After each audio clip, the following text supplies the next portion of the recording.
C'est en grand nombre que les guérisseurs de l'arrondissement de Douala 3e vivent la cérémonie d'installation du bureau d'appui au président général de cette zone. C'est la salle de la mairie de Douala 3e qui sert de cadre pour cet événement, ce 26 août, plein de sens pour l'Union nationale des guérisseurs du Cameroun.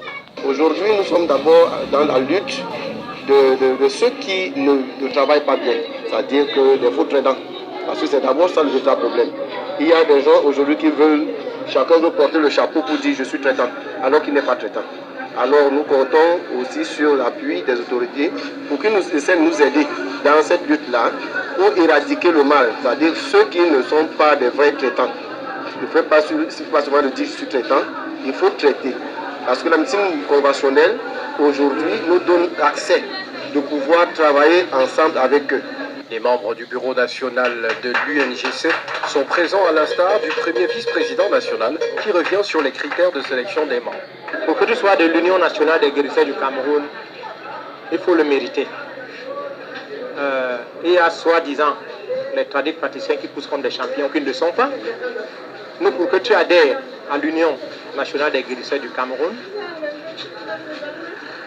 on te fait d'abord un recensement.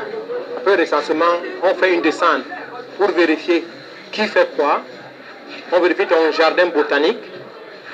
Si vraiment tu es tradit, si tu le mérites. Si tu le mérites, là on te délivre une carte une carte professionnelle.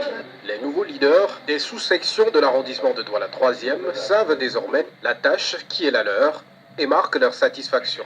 Je suis très ravi, très content parce qu'aujourd'hui, je dis aussi merci aussi au président national à Yaoundé et au ministre de la Santé qui me fait confiance dès aujourd'hui en ce jour. Je ne m'attendais pas en aucun jour.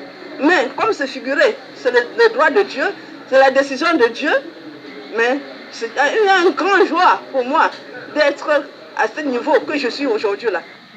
La médecine traditionnelle, aux côtés de la médecine moderne, plus que désormais déterminée à assurer le bien-être des populations. La 15e édition de la Journée africaine de la médecine traditionnelle a été commémorée ce 31 août 2017 à la salle des fêtes d'Aqua de Douala sous le thème « Intégration de la médecine traditionnelle dans le système de santé, progrès à ces jours ». On évalue le progrès qu'on a fait jusqu'à ce jour, jusqu'à cette 15e journée. Donc ces progrès, ils sont naturellement mitigés, mais en fait, comme vous l'avez constaté, nous attendons beaucoup des pouvoirs publics, nous attendons beaucoup du ministère de la Santé publique, parce qu'en fait, s'ils nous assistent, l'appui n'est pas suffisant.